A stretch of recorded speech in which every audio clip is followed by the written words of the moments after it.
Bom dia a todos. Hoje nós vamos começar uma série de exposições em cima de Filipenses. Então esse é o primeiro sermão em cima dessa série. Essa carta que o apóstolo Paulo escreveu àquela igreja em Filipos é uma carta bem curtinha, de forma que dá para você ler ela em uma sentada. É uma carta muito curta, porém é uma carta muito importante. É uma carta que você percebe o coração do apóstolo Paulo pulsando através das palavras dessa carta. É uma carta de amor àquela igreja, de gratidão. E nós vamos ver que existem algumas características interessantes que estão nessa carta. Hoje eu quero ficar com apenas 2 versos, que são os primeiros versos dessa carta. Então, por favor, abra sua Bíblia em Filipenses, capítulo 1. Hoje nós ficaremos com o verso 1 e verso 2. Na próxima oportunidade, na próxima ocasião, nós continuaremos a sequência até completarmos toda essa carta escrita pelo apóstolo Paulo àqueles irmãos lá de Filipos. Todos encontraram?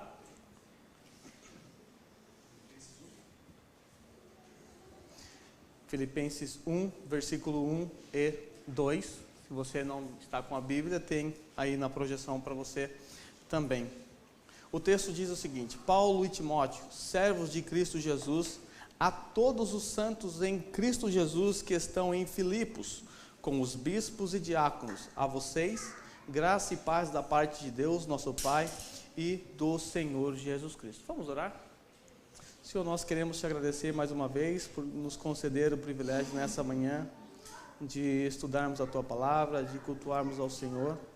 Pedimos ao Senhor nesse momento que guarde a nossa mente, guarde o nosso coração, tire da nossa mente as preocupações da vida e nos ajude a focar na Tua Palavra. Nós estamos diante de textos curtos e simples, porém é a Tua Palavra e ela é viva e eficaz e ela fala conosco. Nos ajude a nos mantermos concentrados nessa manhã. Fale ao nosso coração. Amém. Bem, meus irmãos, essa é uma carta curta, como eu disse, porém ela tem algumas características um pouco peculiares. Só que antes mesmo de nós entrarmos numa exposição, geralmente nós entramos em algumas questões introdutórias, e essas questões introdutórias, ainda que técnicas, elas são necessárias para nos ajudar a compreender a mensagem que o apóstolo Paulo queria transmitir através da sua carta. Eu costumo usar essa analogia de você estar ao lado de alguém falando ao telefone e você não tem condições de saber o que é que está sendo dito, você não tem condições de entender toda a conversa. Para que você entenda toda a conversa, é necessário que você ouça o outro lado. Quando nós estamos diante da carta do apóstolo Paulo, nós estamos apenas ouvindo o apóstolo Paulo falando. Por exemplo, se alguém me liga e você está do meu lado, eu atendo e digo: alô, oi, quem fala? Claro que sim. Sério que isso aconteceu? Eu não acredito. Deixa comigo, eu vou resolver. Um abraço e desligo. Você está do meu lado, você ouviu uma parte da conversa. Eu pergunto: é possível saber o que é que está acontecendo? Você no máximo vai deduzir algumas coisas. E é assim que muitos cristãos fazem com a Bíblia.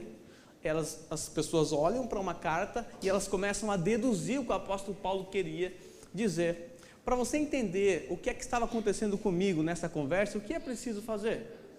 Se eu estou do lado da minha mulher, ela já começa com algumas perguntas. Quem é?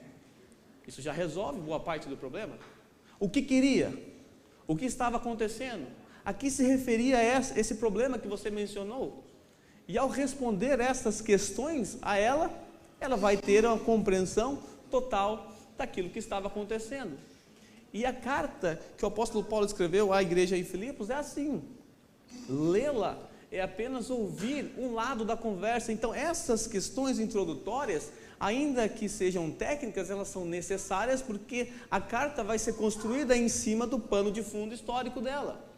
Então peço para que você preste bastante atenção e guarde um pouco dessas informações para que você entenda exatamente o que Paulo queria que você entendesse. Que ele queria que aquela igreja em Filipos entendesse. Como eles estavam mergulhados já nesse contexto, eles já são o outro lado da conversa, eles entenderam, mas vocês não estão lá em Filipos. Vocês não são os receptores originais dessa carta. Vocês estão aqui há quase 2000 anos depois, então, portanto, nós precisamos de algumas perguntas. Quem escreveu essa carta? Quem são os destinatários? Qual é o propósito dessa carta? Por que Paulo escreve essa carta? Qual é o propósito disso? E quando o Evangelho chegou em Filipos? Filipos quando você lê a carta do apóstolo Paulo em Filipos, você percebe a igreja chegando na Europa. A primeira igreja em solo europeu é a igreja de Filipos. E isso é de extrema importância para todos vocês que estão aqui. Porque de Filipos, ou seja, da Europa, o evangelho começa a se expandir e aí alcança alguns países da Europa, inclusive o país que descobriu o nosso país. Então o cristianismo chega na Europa, mas tudo começou lá em Filipos, na primeira igreja em solo europeu. Então é de extrema importância para nós. Então, ao final de tudo, se você não tiver nenhum motivo para agradecer a Deus, agradeça a Deus, porque Ele conduziu Paulo até Filipos, e o Evangelho chegou lá, alcançou pessoas, e nessa onda, essa onda alcançou você. E você está aqui hoje. Então, agradeça a Deus por isso. Mas tudo isso é respondido através dessas questões introdutórias. Algumas características básicas dessa carta. Esta carta que o apóstolo Paulo escreveu aos irmãos de Filipos é conhecida como a carta da alegria. Isso se dá porque a palavra alegria ela aparece constantemente juntamente com os seus equivalentes. Regozijem-se, alegrem-se. E eu contei, mas eu não sei se eu contei tudo certinho, mas eu contei pelo menos 14 aparições da palavra alegria e seus equivalentes. Pode ser que eu encontre mais, passou alguns despercebidos. Mas pelo menos 14 em uma carta de 4 capítulos, então perceba que a ênfase do apóstolo Paulo é a alegria em várias circunstâncias que vão ser tratadas mais para frente. Quando a gente pensa em uma carta de alegria, geralmente a gente imagina que quem escreveu uma carta para falar tanto de alegria assim, deveria estar numa condição bem privilegiada. Talvez o Rafael Kono, lá em Okinawa, pudesse escrever uma carta da alegria para nós. Estava muito feliz lá, eu vi as fotos. Né? Mas o que é interessante é que esta é uma das cartas do apóstolo Paulo da prisão. Ele estava preso quando ele escreveu essa carta. Estava sofrendo privações. E mesmo assim, Paulo escreve uma carta da alegria, chamando aqueles irmãos a se alegrarem. Então nós temos basicamente 4 cartas da prisão. Esta carta que foi escrita em Roma, quando Paulo estava na sua primeira prisão, ele passou por 2 prisões em Roma. A primeira prisão era uma prisão domiciliar, ele tinha liberdade para conversar com as pessoas, receber visitas, escrever cartas sem nenhum problema. E foi através dessa primeira prisão em Roma que Paulo escreve para esses irmãos de Filipos. Nessa prisão ele escreveu também Efésios, Colossenses, Filemão e por último, a última carta foi essa que nós estamos estudando. Essa também é uma carta de amor e gratidão. Como eu disse, você percebe o coração do apóstolo Paulo pulsando através das linhas dessa carta. Paulo está agradecido a Deus pela vida daqueles irmãos, porque esta era uma igreja parceira do apóstolo Paulo desde o princípio. Desde que o evangelho chegou em Filipos, esta foi a igreja que mais ajudou o apóstolo Paulo, tanto suprindo as suas necessidades físicas, financeiras, sustentando as suas missões. E para você ter uma ideia, quando Paulo esteve em Corinto, a igreja de Corinto era muito malvada, não era uma igreja muito boa, e Paulo então era sustentado também por essa igreja, quando ele assim fazia a missão lá em Filipos. Então Paulo demonstra nessa carta a alegria e a atitude daqueles irmãos, porque Deus trabalhou, o evangelho trabalhou na vida daqueles irmãos, de forma que eles fizeram além daquilo que eles podiam para ajudar o apóstolo Paulo. Quando você olha algumas cartas do Novo Testamento, você vai perceber que às vezes há um tom um tanto quanto severo, tanto quanto duro, como em caso dos Gálatas, aos Coríntios, mas quando você vê essa carta, é uma carta suave, é uma carta tranquila, que você lê vendo pôneis flutuantes saindo com coraçõezinhos, porque Paulo está assim demonstrando o seu amor. Mas também esta é uma carta cristológica. Não pense que por ser uma carta de amor, uma carta tranquila, ela não possui teologia. A teologia e a prática são duas coisas que andam juntas. Havia um problema de orgulho naquela igreja. Parece-me que esse é um problema que está presente em todos os seres humanos, estava presente lá naquela igreja. Apesar de não ser uma igreja problemática, ela não é uma igreja perfeita, porque não existe igreja perfeita. E essa igreja, ela tinha alguns problemas, principalmente com relação ao orgulho. E vocês vão entender por que eles tinham um certo orgulho. Sabe como é que Paulo responde? Teologia a respeito do Senhor Jesus Cristo. Ele mostra a humildade do nosso Deus, que abandonou, deixou o seu trono de glória para habitar e se humilhar aqui nessa terra. E aí ele usa esse exemplo para demonstrar àqueles irmãos que eles precisam seguir o exemplo de Cristo. É teologia. Então, uma carta fortemente cristológica, e também é uma carta que fala muito da esperança do porvir, que às vezes passa despercebido também na leitura dessa carta, mas Paulo cita sempre a esperança. O nosso foco tem que estar lá no porvir. E também é uma carta apologética. Se você observar os últimos capítulos, você vai ver que o Paulo está tratando ali a respeito dos cães que estavam infiltrados naquela igreja, como era comum naquela época e é comum nos dias de hoje. Cães não são cachorros, tá? Não pense que tinha animais lá na igreja, são falsos mestres judaizantes que estavam minando aquele campo ali, minando aquele trabalho levantado pelo apóstolo Paulo. Então, é uma carta da alegria, uma carta da prisão, uma carta de amor e gratidão pelas ofertas que aqueles irmãos, principalmente pelas ofertas que aqueles irmãos levantaram. Olha só o que Paulo diz a respeito das ofertas. Vamos ver alguns textos aqui. Primeiro texto de Filipenses, capítulo 4, versículo 14 a 20. Nós vamos mais para frente meditar sobre ele com mais propriedade, mas hoje apenas para nós percebermos a importância que essa igreja teve na parceria com o apóstolo Paulo nas suas missões. Veja só, capítulo 4, versículo 14 e 20. Apesar disso, espera vocês encontrarem, vendo as folhinhas mexendo. Apesar disso, vocês fizeram bem em participar das minhas tribulações. Como vocês sabem, filipenses, nos seus primeiros dias no Evangelho, quando parti da Macedônia, nenhuma igreja partilhou comigo no que se refere a dar e receber, exceto vocês. Essa foi a única igreja que contribuiu financeiramente com o apóstolo Paulo. Pois estando eu em Tessalônica, vocês me mandaram ajuda, não apenas uma vez, mas duas, quando tive necessidade.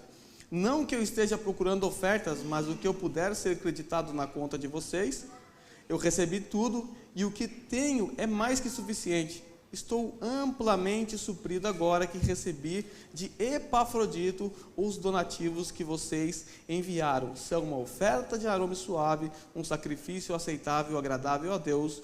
O meu Deus suprirá todas as necessidades de vocês de acordo com sua gloriosa riqueza em Cristo. A igreja de Filipos, nessa circunstância, Paulo estava preso naquela prisão domiciliar e essas prisões era custeada pelo próprio prisioneiro. Paulo não tinha condições de pagar.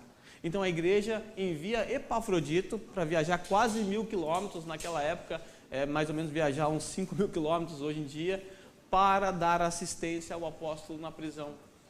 Assistência também de conversar com ele, estar próximo dele, fortalecer a fé dele e também assistência financeira. Mais para frente, em 2 Coríntios, capítulo 11, versículo 8, olha só que o apóstolo Paulo fala aquela igreja dura, que não estava disposta a sequer ajudá-lo. Paulo estava pregando o evangelho em Corinto, aquela igreja só deu problema, e mesmo assim Paulo insistia em cuidar e trabalhar para aquela igreja, e aquela igreja não queria ajudá-lo, e Paulo não queria ser pesado para aquela igreja por conta disso, por causa da consciência deles. E Paulo diz o seguinte: despojei outras igrejas recebendo delas sustento, a fim de servi-los. É um peso sobre os coríntios. Vocês que deveriam cuidar dele, são as outras igrejas que estão cuidando. Paulo deveria ser cuidado por aquela igreja, mas aquela igreja não queria ajudá-lo. Quando estive entre vocês e passei por alguma necessidade, não fui um peso para ninguém, pois pois os irmãos, quando viram da Macedônia, supriram aquilo que eu necessitava. Quem é esses que vieram da Macedônia? Os irmãos que vieram de Filipos. Filipos fica na Macedônia, vocês vão ver isso daqui a pouco no mapa. Então aqueles irmãos de Filipos foram até lá para suprir a necessidade de Paulo. Paulo diz: fiz tudo para não ser pesado a vocês e continuarei a agir assim. Vocês sabem que Paulo, por conta disso, tinha que trabalhar fazendo tendas, porque aquela igreja não queria ajudá-lo. Paulo ainda diz em 1 Coríntios capítulo 8, versículo 1 ao 4: agora, irmãos, queremos que vocês tomem conhecimento da graça que Deus concedeu às igrejas da Macedônia. No meio da mais severa tribulação, a grande alegria, a alegria aqui, e a extrema pobreza deles transbordaram em rica generosidade, pois dou testemunho de que eles deram tudo quanto podiam e até além do que podiam por iniciativa própria. Eles nos suplicaram insistentemente o privilégio de participar da assistência dos santos. Paulo sabia que eles não tinham condições, mas eles insistiram muito com Paulo para participar desse momento. Eles insistiram em participar desse privilégio da assistência aos santos. Então perceba que a igreja de Filipos era uma igreja muito importante para as missões realizadas pelo apóstolo Paulo. Era alguém que enviava pessoas, que sustentava, não uma, não duas vezes, até mesmo em momentos de crise, esta igreja se preocupou com o apóstolo Paulo. Por isso Paulo está grato a Deus pela vida deles, porque eles foram generosos, mesmo não podendo. Como nasceu essa igreja em Filipos? Essa é uma pergunta que a gente precisa entender, porque quando você olha os primeiros versos aqui, o verso 3 em diante, Paulo fala: agradeço ao meu Deus toda vez que me lembro de vocês. Depois Paulo fala que está com saudade. A minha oração é que o amor de vocês aumente cada vez mais em conhecimento e toda percepção, para discernir o que é melhor, a fim de serem puros e irrepreensíveis até o dia de Cristo, cheio de fruto, que produzam frutos por meio de Jesus Cristo, para a glória e louvor dele. Ele fala: vocês partilharam comigo da graça de Deus, vocês são testemunhas de como, Deus é minha testemunha de como eu tenho saudades de todos vocês. Quando nós lemos essas primeiras linhas, nós temos a impressão que o apóstolo Paulo conhecia muito bem aquela igreja. Não era uma igreja desconhecida por ele. Quando você lê, por exemplo, Romanos, é uma carta impessoal. Ele não conhecia aqueles irmãos. Mas essa carta aqui é uma carta da qual ele está escrevendo para irmãos queridos que ele conhecia. Mas como o apóstolo Paulo conheceu aqueles irmãos? Como? Essa igreja é fruto da segunda viagem missionária realizada pelo apóstolo Paulo.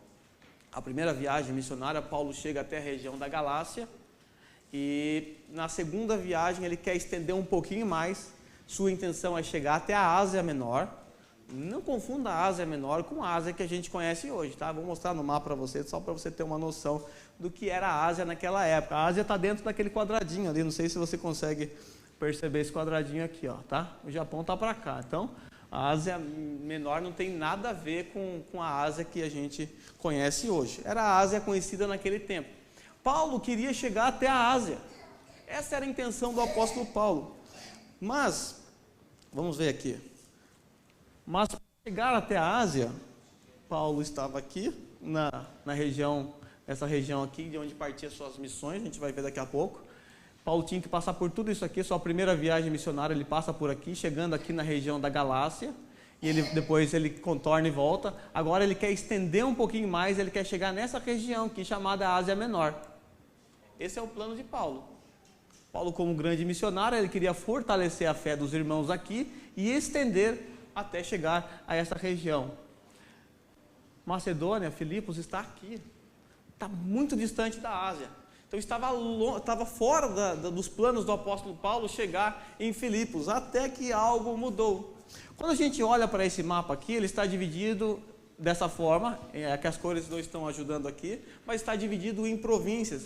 Tudo isso aqui eram províncias romanas. Então o Império Romano era muito forte nessa época, ainda dominava fortemente, e o Império Romano ele dividia seu território conquistado através de províncias. E os romanos possuíam nessa época 32 províncias espalhadas por essa região. E em algumas dessas províncias os romanos estabeleciam colônias romanas. E a gente vai ver o que serve uma colônia romana, qual é a importância de uma colônia romana, porque Filipos é uma colônia romana. Então a história começa aqui na Antioquia. Antioquia era a base das missões, o QG, das missões voltadas para os gentios. A primeira viagem missionária sai de Antioquia, a segunda viagem missionária também parte de Antioquia, mas ela surge com o fruto de um desentendimento entre Paulo e Barnabé. Essa história você vai encontrar em Atos capítulo 15, a história do nascimento dessa igreja. Então, se você quiser me acompanhar, Atos capítulo 15 diz assim, no versículo 36. Algum tempo depois, Paulo disse a Barnabé: voltemos para visitar os irmãos em todas as cidades onde pregamos a palavra do Senhor, para ver como estão indo. Então Paulo chega para Barnabé e chama, vamos voltar naquela região, que é essa região que eu mostrei para vocês, principalmente Cilícia, Panfilha, chegando até parte da Galácia, e vamos lá ver como eles estão? Vamos fazer essa visita? É lógico que Barnabé queria, só que tem um problema. Barnabé queria levar consigo João Marcos, mas Paulo não achava prudente levar João Marcos. Por quê? Porque quando eles estavam aqui na Panfilha, esse João Marcos, na primeira viagem missionária, abandonou as missões, voltou embora, e Paulo ficou muito bravo com isso, e ele falou, não é prudente levá-lo. Mas Barnabé insistiu, queria levá-lo, então a discussão foi um pouco feia, e aí cada um foi para um canto, eles se dividiram, uma discussão que foi providência de Deus também, porque cada um foi para um canto, e as histórias seguiram paralelamente, até que elas se encontram no horizonte futuro. E aí então, o versículo 16, o versículo 40, né, diz que Paulo escolheu Silas e partiu, encomendado pelos irmãos a graça do Senhor. Então passou pela Síria e pela Cilícia, fortalecendo as igrejas. Então Paulo começa, juntamente com Silas, a sua segunda viagem missionária. E nessa viagem missionária, não sei se dá para ver o verdinho ali, eles passam por essa região, Tarso, onde Paulo nasceu, né? E aqui Listra já é na região da Galácia. Paulo passa por essa região. Aqui em Listra, Paulo encontra Timóteo. Tá? Em Listra, Paulo encontra Timóteo. E é de suma importância você entender isso, porque quando você olha o primeiro versículo desta carta, diz Paulo e Timóteo, servos de Jesus Cristo. Timóteo é apresentado aqui na introdução desta carta. Porém, não se iluda, Timóteo não foi coautor dessa carta e não há participação dele nessa carta. O que acontece é que quando Paulo fez essa viagem até chegar àquela região, Paulo pega Timóteo no meio do caminho e leva o seu filho na fé, aquele jovem pastor em treinamento, para fazer essa missão. Então a igreja conhecia muito bem Timóteo e Paulo intentava enviar novamente Timóteo para eles. Paulo está escrevendo 10 anos, quase 10 anos depois que ele esteve ali. Então muito tempo se passou e ele deseja, porque ele não pode mais estar preso, enviar seu filho na fé, Timóteo. Por isso ele aparece aqui apresentados como servos de Jesus Cristo. Essa é uma apresentação diferente de algumas cartas que o apóstolo Paulo escreveu, porque não há a presença de Paulo, apóstolo do Senhor Jesus Cristo. Ele não precisou provar para essa igreja que ele era apóstolo. Era uma igreja que acreditava no seu apostolado. Então, se junta a eles nessa viagem. E aí a viagem se estende e algumas coisas acontecem que são interessantes, que mudaram os planos do apóstolo Paulo. Paulo teve um plano, uma estratégia, mas Deus falou, não vai ser assim. Deus mudou toda a estratégia do apóstolo Paulo e o levou para a região onde está Filipos. Paulo então encontra seus companheiros, eles viajam pela região da Frígia, da Galácia, que é a região mais abaixo que vocês já viram. E o texto nos fala em Atos 16, versículo 6 e 9, o seguinte: Paulo e seus companheiros viajaram pela região da Frígia e da Galácia. Preste atenção, tendo sido impedidos pelo Espírito Santo de pregar a palavra na província da Ásia. O Espírito Santo proíbe Paulo de pregar na província da Ásia. Dá para entender uma coisa dessa? São os desígnios do Senhor guiando a vida do apóstolo Paulo. Ele tinha uma estratégia, era o plano dele, era o seu primeiro plano. Eu quero chegar à Ásia. O Espírito Santo falou, não vai não. Há um outro propósito para Paulo.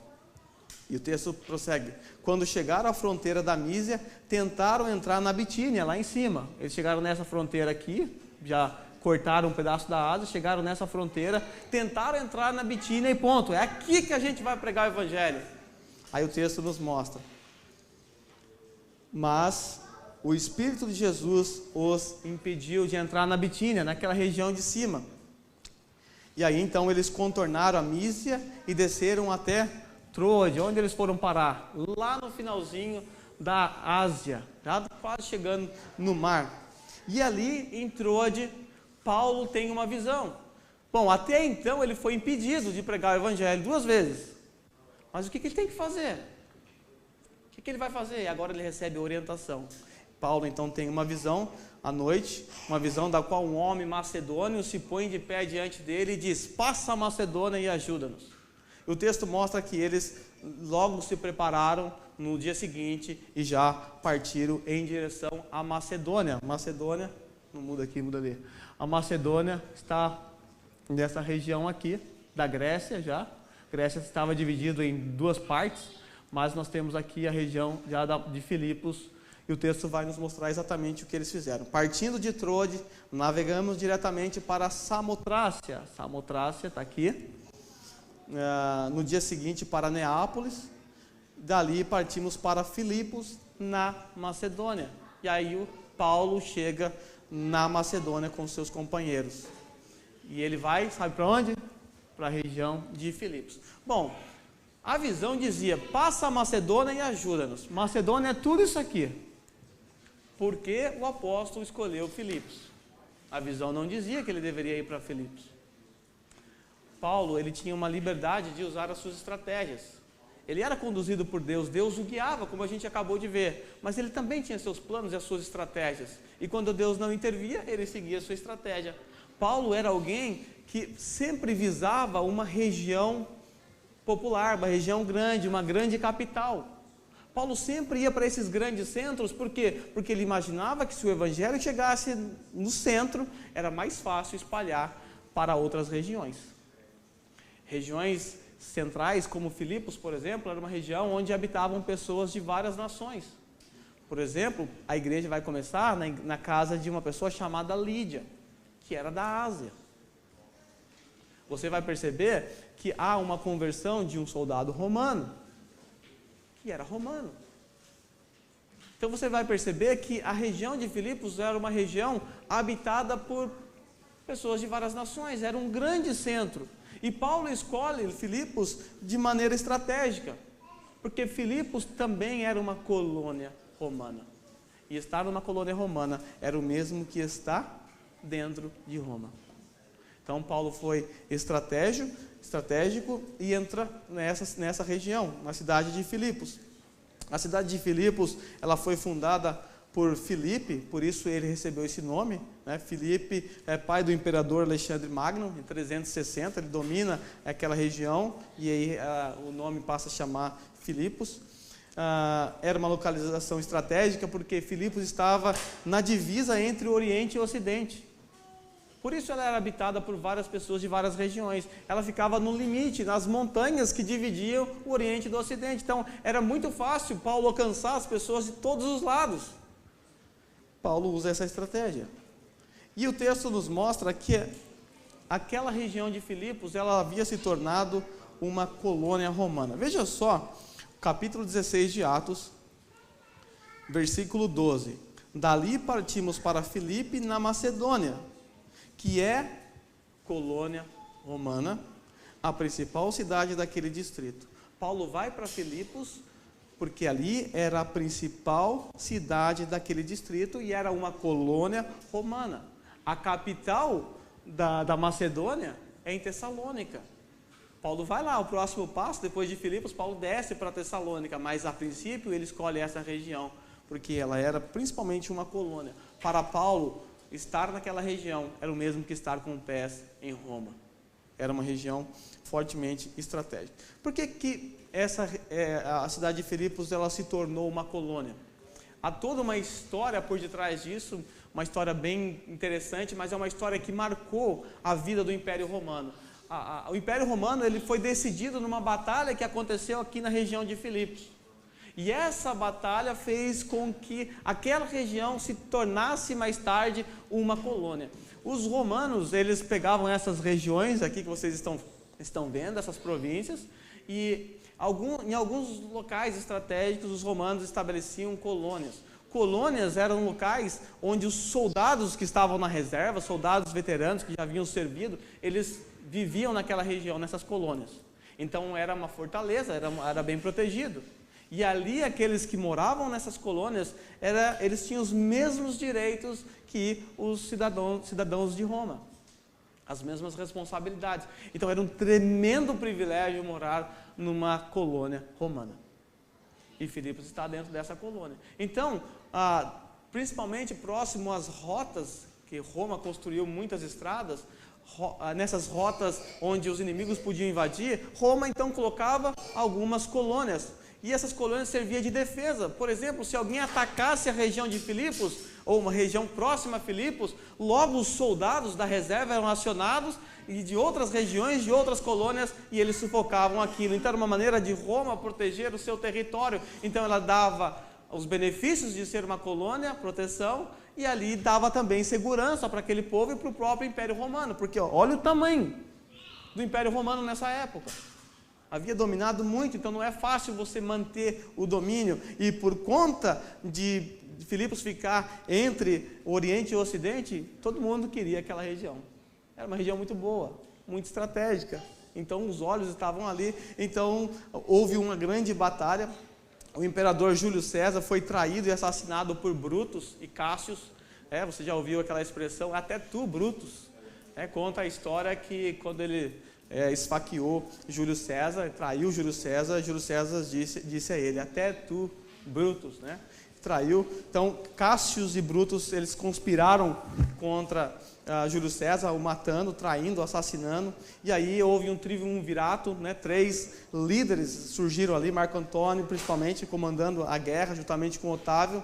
Eles fizeram guerra contra Brutus, a guerra foi violenta, a guerra demorou um tempo, e ali estava em jogo o destino de Roma. Se Roma perdesse aquele território para Brutus e para Cássio, a coisa ia ficar feia para o Império Romano. Então eles empenharam fortemente as suas tropas para tomar e reconquistar aquilo. E depois de grande combate, Brutus e Cássio caíram, Roma venceu, e essa batalha foi a mais importante dentro das batalhas do Império Romano. Por conta disso, aquela região se tornou uma colônia, principal cidade. Ela ganha esse status de romana. E aí, agora que vocês já viram o mapa,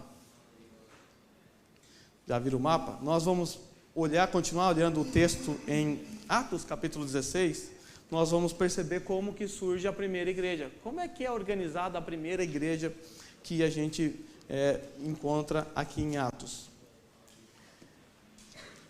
Então Paulo chega ali naquele distrito, cidade romana, da Macedônia, Filipos, e ali Paulo fica vários dias.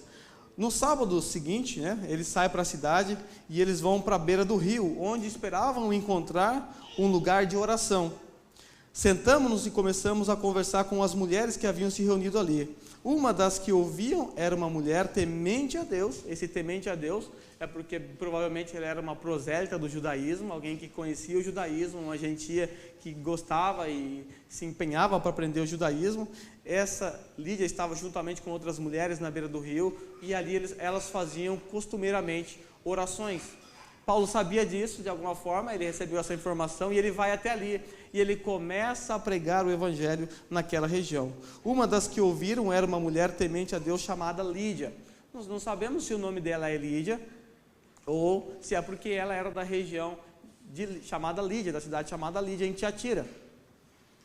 Por exemplo, a gente às vezes chama o Rogério de mineiro, mas pode ser mais ou menos isso que tem acontecido. Não é que o nome dele é mineiro, é que a gente se refere à região de onde ele nasceu, viveu. Pode ser que isso tenha acontecido com ela, pode ser que por causa disso esse seja o nome dela. Essa Lídia, ela era uma vendedora de tecido de púrpura. Não, você não sai por aí achando vendedoras de tecido de púrpura hoje em dia, mas para aqueles dias ela era uma profissão extremamente importante que rendia muito dinheiro. Porque esses tecidos feitos por púrpura, púrpura é extraído dos animais marinhos, né, da profundeza do oceano, não era fácil de encontrar, então era muito caro. E essas roupas eram produzidas para a corte imperial principalmente. Então ela tinha uma clientela bem selecionada, e isso lhe rendia o status de classe média alta. Era uma empresária, e ela ouve a palavra do Senhor através de Paulo. Ela já tinha um coração que amava a Deus, temente a Deus, mas ela ainda não conhecia o Senhor Jesus Cristo, não conhecia o Evangelho, ainda lhe faltava tudo, faltava Jesus. E o texto nos mostra que Deus abre o coração dela e ela crê no Evangelho. Então atente para essa palavra. Deus abre o coração dela. Nós vamos ver que quando Paulo chega naquela cidade, Paulo prega o Evangelho, e aí a gente começa a perceber que o Evangelho, ele é poderoso para fazer essas coisas que a gente vai ver dentro do capítulo 16 de Atos. Deus abre o coração de Lídia e ela se converte ao Senhor. O Senhor abriu o seu coração para atender a mensagem de Paulo. Tendo sido batizada, bem como os de sua casa, ela nos convidou dizendo: se os senhores me consideram uma crente no Senhor, venham ficar em minha casa, e nos convenceu. Daqui então Paulo vai para a casa de Lídia, juntamente com os seus companheiros, e Paulo prega o Evangelho na casa dela também, todos ali se convertem, todos são batizados, e agora nós temos ali a primeira igreja na Europa, a igreja de Filipos. O que é interessante é notar que quando o Evangelho alcança alguém, automaticamente acontece uma mudança. Essa mulher automaticamente ela quis hospedar Paulo com seus companheiros em sua casa. Ela se tornou hospitaleira imediatamente. Ela mal conhecia o apóstolo Paulo, mas ela sabia que ali estava um homem que havia trazido a mensagem mais importante da vida dela, porque é isso que o Evangelho faz conosco. Quando o Evangelho nos alcança, ele traz mudanças, transformações em nossa vida. Por isso, é estranho cristãos que não trazem mudanças nos seus comportamentos. É estranho alguém que fala que se converteu e continua nas mesmas coisas, fazendo as mesmas tolices, vivendo a mesma vida mundana. O Evangelho lhe transforma as pessoas. E é isso que aconteceu aqui em Filipos. Então nós temos o Evangelho lá em Filipos, começando com Lídia e seus familiares, só que isso não parou por aí. Um tempo depois, certo dia, Paulo indo para o lugar de oração novamente, ele encontra uma escrava que tinha um espírito pelo qual predizia o futuro. Ela ganhava muito dinheiro para os seus senhores com adivinhações. Essa moça seguia Paulo e nós, Lucas está escrevendo isso aqui, ele estava lá também, gritando: estes homens são servos do Deus Altíssimo. Isso é verdade, né? Eles são mesmo. Eles anunciam o caminho da salvação. E ela continuou fazendo isso muitos dias. Finalmente Paulo ficou indignado, voltou-se e disse ao Espírito: em nome de Jesus Cristo, eu lhes ordeno que saia dela. E no mesmo instante o Espírito a deixou. Então Paulo fica já perturbado com essa cena, vários dias acontecendo isso, é servo do Deus Altíssimo. E aí ele repreende aquele espírito, e aí com isso, aquela capacidade que ela tinha maligna de adivinhar o futuro, se vai. Só que ela era fonte de renda dos seus senhores. E adivinha? Eles ficaram indignados com o apóstolo Paulo. E eles fizeram uma tramóia aqui, acusando Paulo de perturbar a cidade. O que acontece? Paulo vai preso juntamente com Silas. Olha só a situação. Agora se coloque no lugar do apóstolo Paulo. Deus o mandou para lá, para essa região, para pregar o Evangelho. E agora ele está preso? Será que Paulo entendeu realmente o propósito de Deus? Não é possível. Que Paulo fique livre para que ele pregue mais o Evangelho. Mas preste atenção, os desígnios de Deus na vida do apóstolo Paulo. E é assim que funciona a nossa vida. Talvez você pudesse reclamar no lugar de Paulo: poxa, Senhor, me trouxe aqui para ser injuriado aqui publicamente, me levaram para uma cadeia. Paulo então, juntamente com Silas, é açoitado violentamente, apanhou quieto, violentamente. Um detalhe que nos passa despercebido: mais tarde, quando Paulo é convidado a sair da cadeia juntamente com Silas, Paulo fala: vocês açoitaram um cidadão romano sem antes ouvi-lo? Será que é assim que funciona? Eles ficaram apavorados, porque Paulo era um cidadão romano. Só que por que Paulo não falou nada quando ele foi preso? Era só ele dizer, ei, pera, está aqui meu Zairocard, né? Sou um cidadão romano. E nada disso ia acontecer com ele. Mas Paulo se permitiu ser açoitado juntamente com Silas. E a gente vai falar, esse cara é louco. Por que Paulo fez isso? E a história continua. E a história nos mostra que Deus tinha um outro propósito com o apóstolo Paulo dentro daquela cadeia. O que acontece naquela cadeia, naquela prisão? Paulo está algemado, com os pés algemados, juntamente com Silas. À meia-noite, eles começam a louvar ao Senhor. E todos começam a ouvir aquele louvor. E de repente, o que acontece? Um grande abalo sísmico acontece, um terremoto, e as cadeias se abrem, as correntes se abrem, se partem, as portas se abrem. E aí a gente vê que o Evangelho, ele é tão poderoso, mas tão poderoso que ele fez algo que também passa despercebido para nós. Imagine se você é um prisioneiro, condenado à morte. Geralmente aqueles que estavam ali, a maioria condenado à morte, não tinha mais saída. E de repente, você não tem mais perspectiva, você olha a porta toda aberta, escancarada. Qual a primeira coisa a se fazer? Fugir. Aí aquele carcereiro, percebendo que tudo isso havia acontecido, qual foi o primeiro pensamento que ele teve? Eu vou me matar. Por quê? Porque ele ia pagar pela vida de cada um daqueles que fugiram e ser punido pelo Império Romano, meu amigo, vai lá ver o que aconteceu com Jesus. Não era algo gostoso, agradável. Ele sabia disso, ele ia sofrer severamente por conta disso. Então é melhor me atirar na minha espada, morro aqui e acabou, eu vou morrer de qualquer jeito. Aí Paulo se levanta e diz, não faça isso. Estão todos aqui. Ninguém fugiu. Deus, no seu infinito poder, segurou aquelas pessoas de forma que eles não saíram. Ou seja, até mesmo a moral daqueles homens foi afetada pelo poder do nosso Deus. E aí o carcereiro, que era aquele alvo final de toda essa história, ele então, saindo lá para fora, diz a Paulo, o que eu faço para ser salvo? Essa é a pergunta mais importante que alguém pode fazer. E aí Paulo diz, crê no Senhor Jesus Cristo, será salvo tu e tua casa. Ele creu. Como eu disse, o Evangelho implica mudanças.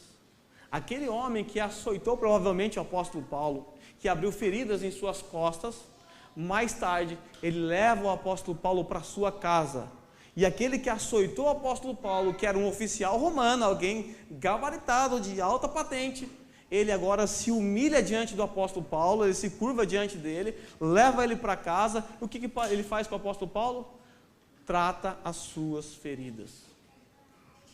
Se põe como um servo, agora diante de Paulo, que ele trouxe a ele a mensagem mais importante, a mensagem da salvação. O Evangelho muda a vida dele, o Evangelho é pregado na sua casa, Paulo prega para os de sua casa também, e todos ali se convertem. Agora nós já temos alguns membros nessa igreja.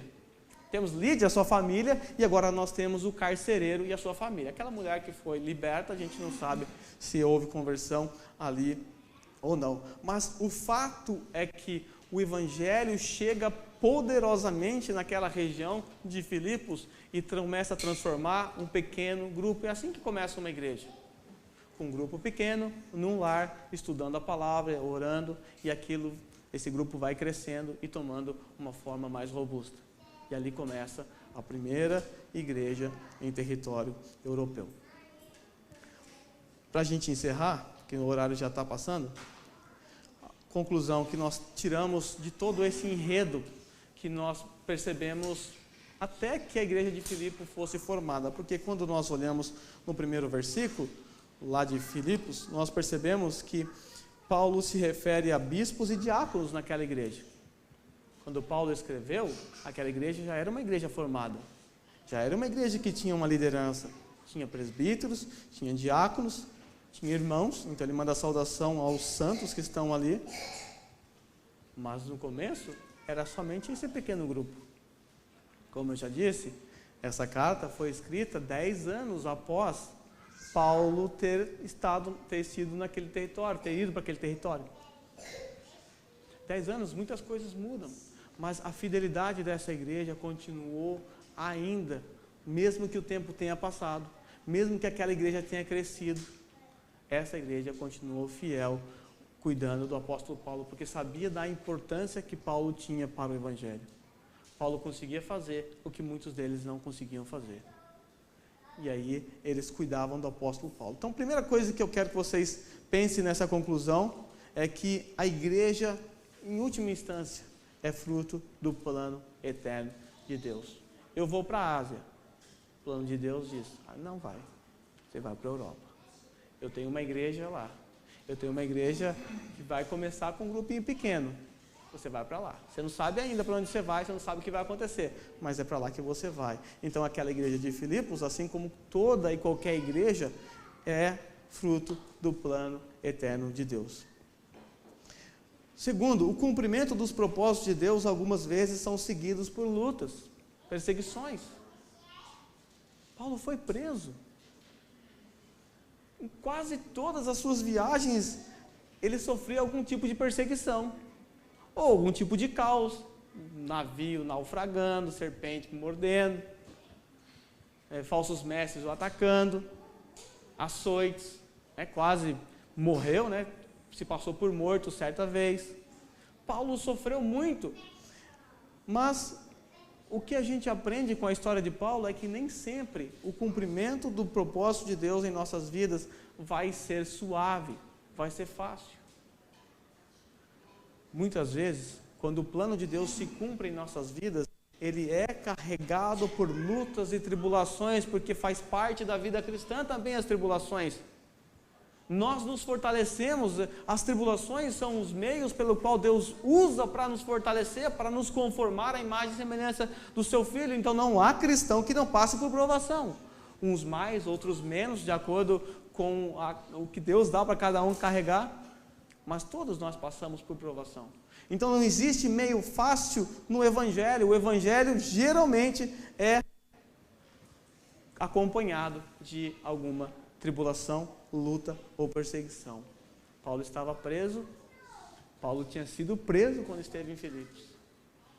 Paulo foi preso mais uma vez em Roma, sua última prisão, e dali ele não mais saiu.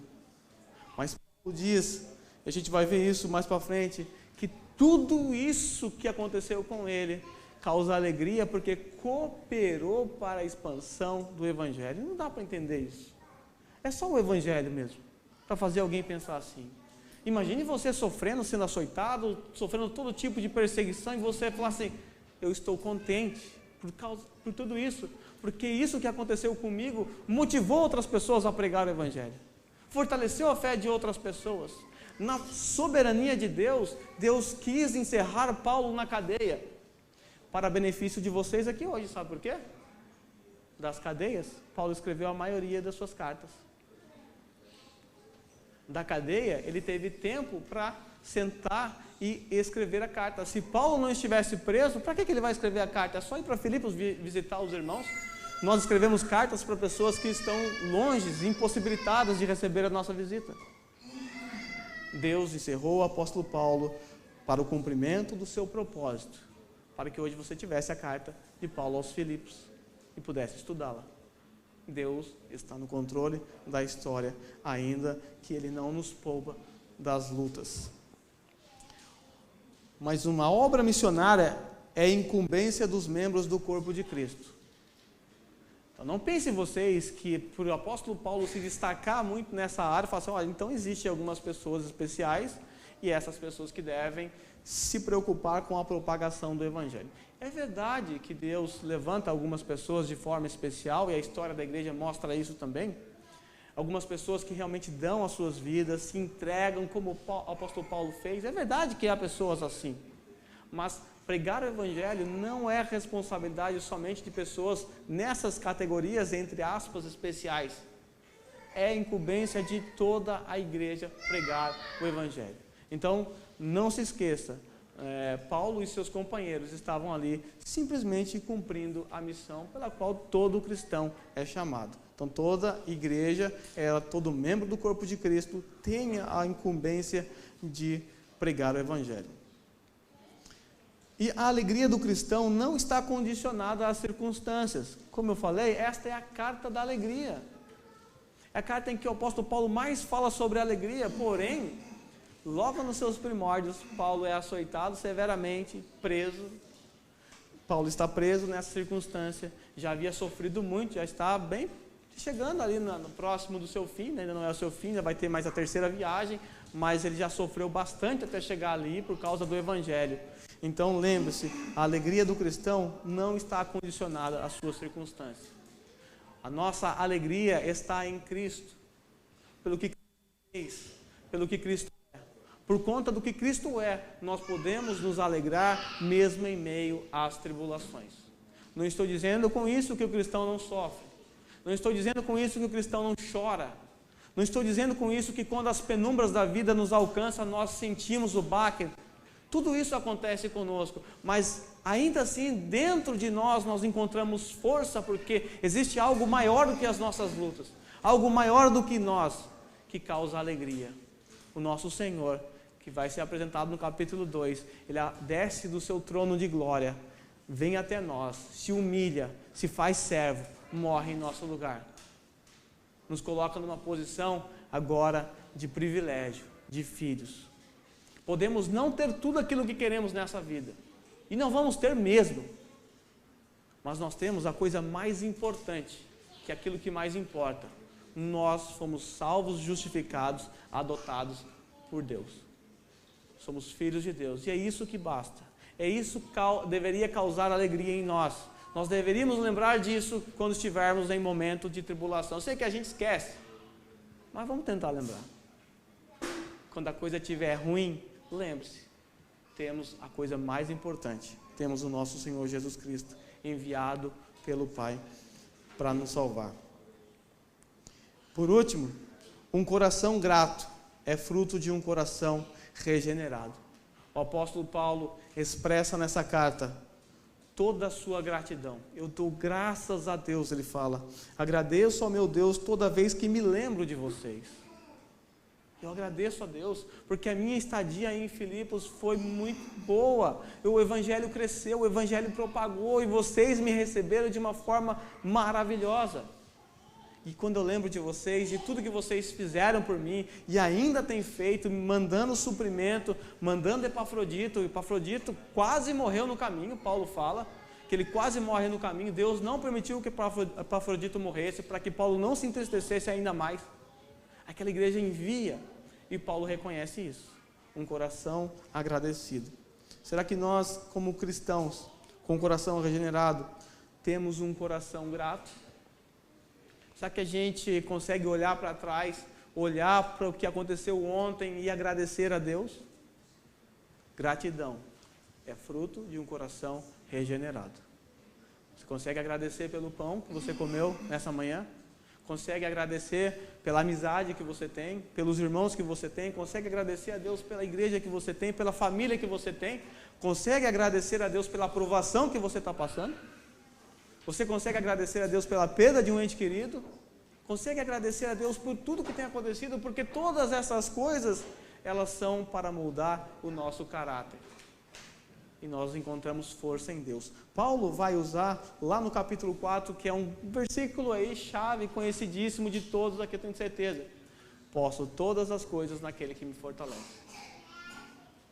Paulo estava preso, e os versículos que antecedem são: sei passar provações, sei passar necessidade. Eu posso todas essas coisas, por quê? Porque Cristo me fortalece. Paulo não está trazendo uma mensagem triunfalista aqui, ó, você vai passar por cima de todas as coisas, você vai vencer todas as coisas. Paulo não. O cristão vai padecer as penumbras dessa vida, mas saiba, eu passo por tudo isso, eu consigo passar por tudo isso, é porque eu sou muito forte? Não, é porque Ele me fortalece. Cristo me fortalece, e isso gera gratidão, fruto de um coração regenerado. Então a igreja é fruto do plano eterno de Deus. O cumprimento dos propósitos de Deus algumas vezes são seguidos por lutas terríveis.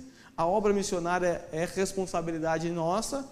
A alegria do cristão não está condicionada às circunstâncias, e um coração grato é fruto de um coração regenerado. Vamos nos colocar em pés.